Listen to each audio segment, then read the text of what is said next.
이 새벽에 주 앞에 나오신 분들을 진심으로 환영합니다. 찬송가 208장, 찬송가 208장 찬양 드리겠습니다. 찬송가 208장입니다. 내 주의 나라와 주 계신 성전과 피 흘려 사신 교회를 늘 사랑합니다. 내 주의 교회는 천성과 같아서 눈동자같이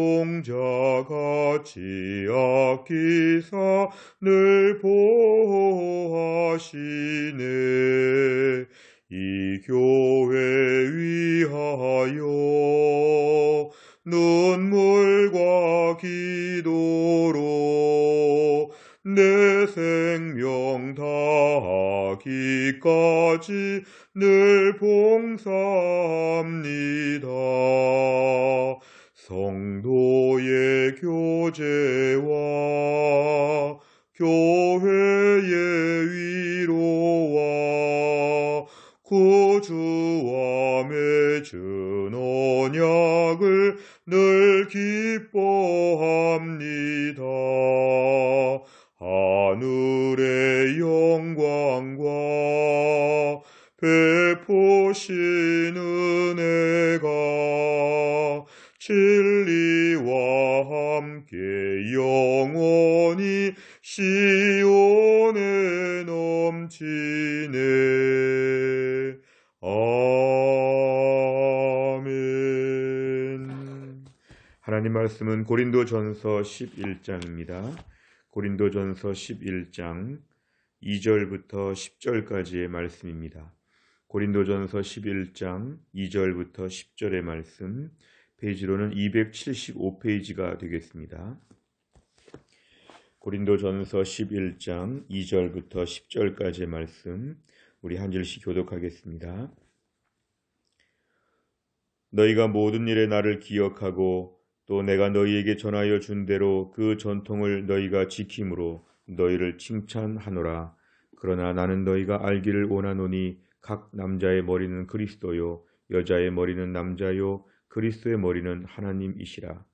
무릇 남자로서 머리에 무엇을 쓰고 기도나 예언을 하는 자는 그 머리를 욕되게 하는 것이요 무릇 여자로서 머리에 쓴 것을 벗고 기도나 예언을 하는 자는 그 머리를 욕되게 하는 것이니 이는 머리를 민 것과 다름이 없음이라. 만일 여자가 머리를 가리지 않거든 깎을 것이요 만일 깎거나 미는 것이 여자에게 부끄러움이 되거든 가릴지니라. 남자는 하나님의 형상과 영광이니 그 머리를 마땅히 가리지 않거니와 여자는 남자의 영광이니라. 남자가 여자에게서 난 것이 아니요 여자가 남자에게서 났으며 또 남자가 여자를 위하여 지음을 받지 아니하고 여자가 남자를 위하여 지음을 받은 것이니 그러므로 여자는 천사들로 말미암아 권세 아래에 있는 표를 그 머리 위에 둘지니라. 아멘. 우리 고린도전서의 말씀은 고린도 교회 안에 구체적인 여러 사건들 앞에서 사도 바울이 권면과 또 해결을 주는 이런 편지로 구성이 되어 있습니다. 그동안도 우리가 여러 가지 많은 문제를 다루었지만 이제 오늘 우리가 다루게 될 문제는 아마 이러한 사건을 배경으로 한다고 학자들은 연구하였습니다. 고린도 교회 성도들 중에서 예배 중에 머리에 수건을 쓰지 않고 흐트러진 채로 기도나 예언을 하는 자들이 있었다. 이런 것입니다. 당시 이렇게 수건을 쓴다는 것은 좀 정숙한 여인으로서의 어떤 문화적인 배경을 가질 수도 있고, 특별히 교회 안에서도 머리에 이렇게 무엇을 쓴다는 것은 좀 겸손함과 절제, 이러한 좀 정절의 모습, 이런 것들을 좀 보여주는 문화가 있었는데, 아마 당시에 고린도 교회 안에 어떤 여자 성도들 중에 좀 이렇게 너무 무질서하게 머리를 좀 산발하면서 뭔가 좀 예언을 하는 이런 사람들이 있었던 것 같습니다. 사도 바울은 구체적인 어떤 사건이 없이 얘기하지는 않는데요.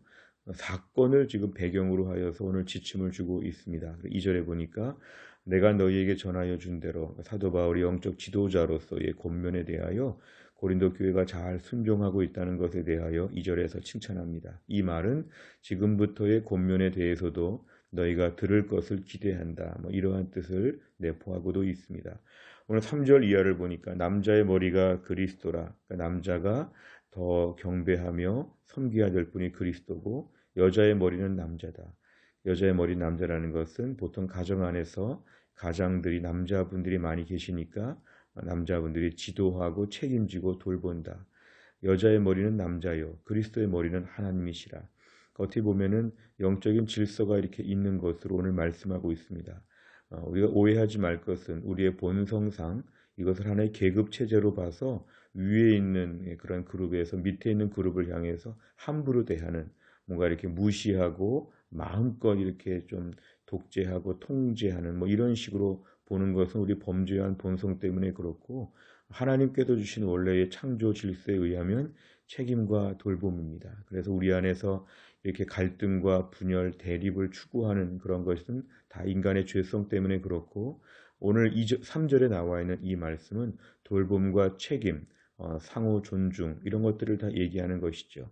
오늘 4절에 보니까 남자로서 머리에 무엇을 쓴다. 이것은 당시 문화적인 여러 배경을 좀 바탕으로 하고 있는데 머리에 무엇을 쓰고 기도나 예언을 하면 좀 이상한 것이고 5절에 보니까 여자가 머리에 아무것도 안 쓰고 기도나 예언을 하면 좀 이상한 것이라는 것이죠. 이거는 지금은 그렇지 않기 때문에 당시 문화적인 배경을 얘기하고 있습니다. 그래서 5절과 6절과 7절 이런 것들은 다 당시 문화적인 배경이 많이 소개가 되고 있는데요. 8절에 보니까 창조 순서를 얘기합니다. 남자, 여자 이런 얘기를 하면서 남자가 먼저 지음을 받았고 또 여자는 나중에 아담이 독초하는 것이 하나님 볼 때 안 좋아서 여자를 만들었다 이런 얘기였죠. 이거는 아까 말한 것처럼 절대적으로 남성 우월주의를 얘기하는 성경의 근거는 아니고 고린도 교회 안에 분명한 어떤 사건을 중심으로 해서 그 사건에 대한 해결을 주는 것이기 때문에 일단은 남녀의 그런 어떤 우월 문제를 다루기보다는 하나님 앞에서 너희의 질서가 있어야 된다는 걸 강조합니다. 오늘 중요한 것은 본문의 핵심적인 얘기는 이것입니다. 남자 여자 누가 높으냐 이러한 얘기를 하려는 것이 아니라 남자고 여자고 다 그리스도 아래에 있고 하나님 아래에 있다는 공통적인 부분입니다. 그렇기 때문에 그 안에서 서로 존중하고 책임져주고 돌봐주는 이러한 어떤 책임성의 원리가 하나님이 주신 창조의 섭리라고 하는 것입니다. 그러니까 여자고 남자고 특별히 하나님 앞에서 겸비해야 되고 특별히 교회 공동체 안에서는 서로 다 조심을 해야 된다는 것입니다. 특별히 오늘 본문에 여자분들이 지금 이러한 문제를 일으켰다고 볼 때는 여자분들은 남편들의 지도를 받고 교회 안에 자중하고 겸손한 것이 필요하다는 것은 매우 신중한 태도가 요구된다고 하는 것입니다. 10절에 보니까 당시 여자분들은 권세 아래에 있는 표를 머리 위에 둔다는 것은 당시 이렇게 수건 같은 것을 머리에 쓰면서 자신의 겸비함, 겸손함 이런 것들을 상징하게 되었습니다. 오늘 본문의 의미는 창조 질서를 얘기하면서 서로 복종하는 것을 얘기하는데 책임을 얘기하고 돌봄을 얘기하는 것입니다. 내용 관찰을 보시면 첫째, 바울은 예배 복장에 대해 남자와 여자가 어떻게 달라야 한다고 설명합니까? 4절과 5절에 보면 당시 머리에 수건을 쓰는 것, 여자분들의 일반적인 모습이고 남자분들은 쓰지 않는 것, 이것에 대해서 얘기합니다. 두 번째를 보면 바울은 여자의 머리 위에 무엇을 두라고 명령합니까? 10절, 권세 아래에 있는 표. 사실 이것을 수건 같은 것을 머리에 이렇게 쓰는 것을 얘기합니다. 이것은 다분히 어떤 남녀 차별, 남자분들의 그런 밑에 있다고 하는 좀 이렇게 굴욕적인 표시 이런 것이 절대로 아니고 하나님 아래에 있되 하나님 아래에 있기 때문에 하나님이 세우신 질서에 따라서 가정 안에서 이렇게 남자분들을 가장으로 하고 그 안에서 겸손하게 하나님을 섬긴다고 하는 그런 표시였습니다. 세 번째를 보면 바울은 왜 예배 복장 중 머리에 쓰는 것에 있어 남녀의 차이를 둡니까? 오늘 본문은 남녀의 특별한 차이라기보다는 하나님의 창조 질서에 따라서 순종한다는 것입니다. 하나님의 창조 질서에 있어서 창세기 말씀을 볼 때 남자가 먼저 있었고 여자가 나중에 지음받았고 또 남자를 위해 여자를 만들었다고 하는데 결국 둘이 조화롭게 그래서 서로 도와주는 역할 헬퍼의 역할을 감당한다고 볼 때 우리가 창세기의 말씀 같은 것들을 존중한다고 할 때에는 이런 것이 필요하다는 것이죠. 그래서 이런 것들을 가지고 저희가 오늘 교회 안에서도 서로 섬기고 서로 자기의 한계와 위치를 인정하는 것이 필요합니다. 사실 오늘 본문에서 여자에 대한 부분이 많이 강조된 건 당시 고린도 교회 여자분들의 사건 때문에 그렇지만 우리가 오늘 본문의 제일 중요한 핵심은 남자가 여자가 다 하나님의 통치 아래 있다는 것이죠. 그러니까 교회 안에서도 우리가 하나님 앞에 철저하게 겸비한 것이 필요합니다. 교회 안에서 남자분들이라고 해서 함부로 말하거나 무법천지같이 말할 수 없는 것은 그리스도 아래에 있기 때문에 조심해야 되죠. 그러니까 우리가 오늘 교회 안에서 이야기하는 거, 예배하는 거, 자기 주장을 펼치는 거, 이 모든 것들은 다 하나님의 권위 아래에 있기 때문에 얼마나 겸비한지 모릅니다. 오늘 본문의 남자, 여자는 차이가 좀 미비하다고 볼 수 있지요. 하지만 하나님께서 여기에 이런 질서를 세우기를 원하셨다면 우리가 하나님 때문에 순종하는 것입니다. 실제로 남편이 대단하거나 실제로 남자가 대단하거나 이런 것이 아니라 하나님이 세우신 질서에 그러니까 하나님 때문에 서로 존중하는 것이죠. 그럼 오늘 본문의 남자분들은 마음껏 하는 것이 아니라 오히려 그리스도가 교회를 사랑하시는 것처럼 남자분들은 자기 아내 더 잘 섬겨야 된다는 것이죠. 목숨을 내걸 만큼 책임질 만큼 그렇게 오늘 섬겨야 된다는 것입니다. 결국 오늘 본문에서의 뉘앙스는 남녀에 대한 것을 얘기한다기보다는 교회는 질서가 있고 권위가 필요하다는 것입니다. 교회 안에서 정말 말 한마디도 조심해야 되는 것은 하나님이 통치하시는 공동체, 하나님이 안 보여도 계시는 공동체, 예배 중에 임재하시고 회의 중에도 살펴보시고 우리의 모든 다락방, 전도회, 당회, 모든 재직회, 모든 모임들 가운데 하나님이 계시기 때문에 교회 안에서 함부로 말하는 것은 절대적으로 안 됩니다. 내 하고 싶은 말 다 할 수 없고 세상의 욕설 같은 이야기나 세상적인 안 좋은 이야기들, 불신자들 사이에서의 투정 같은 얘기들 교회에서는 함부로 하면 안 되죠. 왜냐하면 하나님이 계신 집이기 때문에. 그래서 우리가 오늘날 우리끼리 모여 사사기처럼 내 소견에 오른 대로 할 말 다 하고 소리 지르고 막 싸우고 다투고 하는 것은 우리 안에 매우 잘못된 것입니다. 왜냐하면 하나님이 권위를 가지고 통치하시는 곳이기 때문에 그렇습니다. 오늘 본문의 말씀을 저희가 묵상할 때는 여자분들에게 들으라고 하는 메시지가 아니라 교회 안의 모든 성도에게 주신 말씀입니다. 교회는 일정한 체계와 질서가 있다. 조심해야 된다. 두렵고 떨림으로 교회 공동체를 섬겨야 된다. 오늘은 하나님의 권위에 대해서 함께 복종하는 것이 중요합니다. 네 번째를 보면 교회 질서를 위해 전통을 따르라고 권면하는 바울의 가르침에서 무엇을 느낍니까? 사실 오늘날 교회 공동체는 가장 무질서할 수 있는 공동체입니다. 내 소견에 옳은 대로.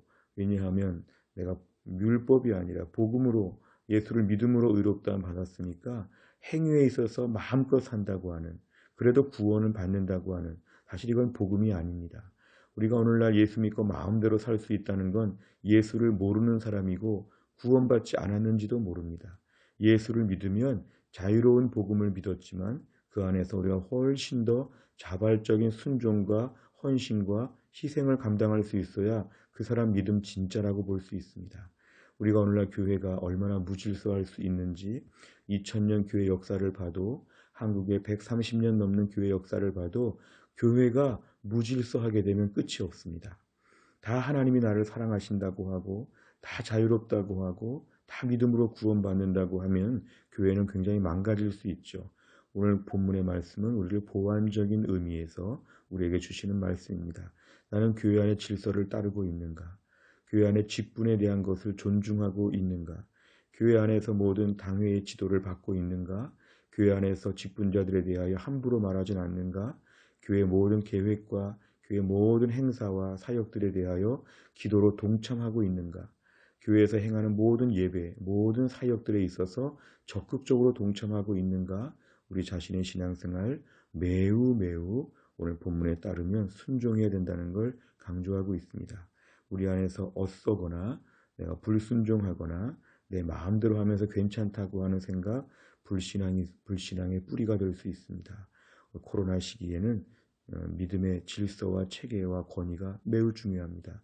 철저하게 순종하는 믿음의 사람으로 겸비하게 하여 주옵소서. 어떻게 보면 수건을 우리 머리에 다 쓰는 것처럼 하나님의 권위 아래에 있다는 것을 인정하면서 오늘도 믿음으로 복종하는 하루가 되어야 합니다.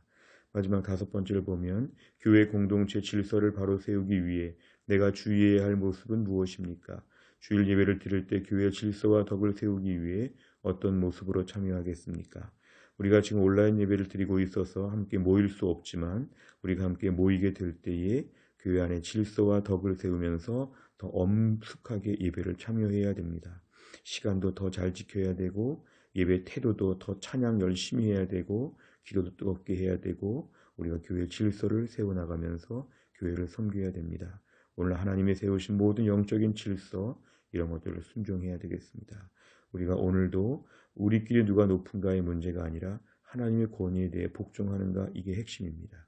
오늘도 우리가 하나님 앞에서 영적인 질서, 하나님이 교회를 세우시고 운영하시는 하나님 앞에 철저하게 복종할 수 있는 믿음의 삶이 될 수 있기를 간절히 바랍니다. 기도하겠습니다. 하나님 아버지 감사합니다. 오늘도 우리에게 이 새벽에 깨어나서 하나님 말씀을 묵상하고 기도하게 하신 하나님 감사합니다. 교회를 핏값으로 세우셨다고 하셨고 교회는 하나님의 질서와 체계와 권위가 있다고 오늘 강조하셨습니다. 하나님 오늘 본문의 말씀을 보면서 우리 모두가 보이지는 않지만 머리에 다 수건을 쓴 것처럼 하나님의 권세 아래에서 복종하게 하여 주시고 교회 공동체를 하나님의 권위와 엄위 앞에서 우리가 두려움으로 섬기게 하여 주옵소서. 가만히 돌아보면 교회 안에서 말 함부로 하고 교회 안에서 내 마음대로 생각하고 내가 세상적인 가치관을 교회에 도입하고 인간적인 혈기를 교회에 도입하고 내 마음껏 교회를 섬기면서 믿음 좋다고 생각했던 우리의 교만함을 내려놓게 하여 주시고 철저하게 하나님을 두려워하며 하나님의 권세 아래에서 하나님이 세우신 모든 영적인 질서를 따라 하나님의 교회를 겸손하게 섬기게 하여 주옵소서. 우리의 범죄한 본성에 따라서 하나님 아버지 인간적인 차별과 하나님 아버지 인간적인 무시와 함부로 대하고 무질서했던 모든 것들을 다 용서하여 주시고 이 코로나 시기 모이지 못하는 시기에 이런 것들이 온전히 다 겸비하게 변화가 되어서 함께 모일 때 가장 안정감 있고 튼튼한 교회로 우리 교회가 나아가게 하여 주시고 한 명 한 명이 마음을 모아서 이런 교회를 이루어갈 수 있도록 우리를 축복하여 주옵소서. 하나님 아버지 어려운 코로나 시기 우리 성도들의 믿음을 지켜주시고 온라인으로 진행되는 다락방과 신방과 예배와 모든 사역들 가운데 성도들이 진정성을 가지고 열심히 참여하여서 이때 우리의 믿음을 지킬 수 있도록 우리의 믿음을 튼튼하게 하여 주옵소서. 한날의 모든 일정을 주님께 의탁하오며 예수님의 이름으로 기도하옵나이다. 아멘. 오늘은 저희가 화요일을 맞이하여서 교회 지도자들을 위해 기도합니다. 담임 목사와 교육자, 장로, 순장, 중직자들을 위해서 29번부터 42번까지 오늘 아침에 꼭 기도해 주시기를 바랍니다. 주기도문 하겠습니다. 하늘에 계신 우리 아버지여 이름이 거룩히 여김을 받으시오며 나라 임하옵시며 뜻이 하늘에서 이룬 것 같이 땅에서도 이루어지이다. 오늘날 우리에게 일용할 양식을 주옵시고 우리가 우리에게 죄 지은 자를 사하여 준 것 같이 우리의 죄를 사하여 주옵시고 우리를 시험에 들게 하지 마옵시고 다만 악에서 구하옵소서. 대개 나라와 권세와 영광이 아버지께 영원히 싸움나이다. 아멘.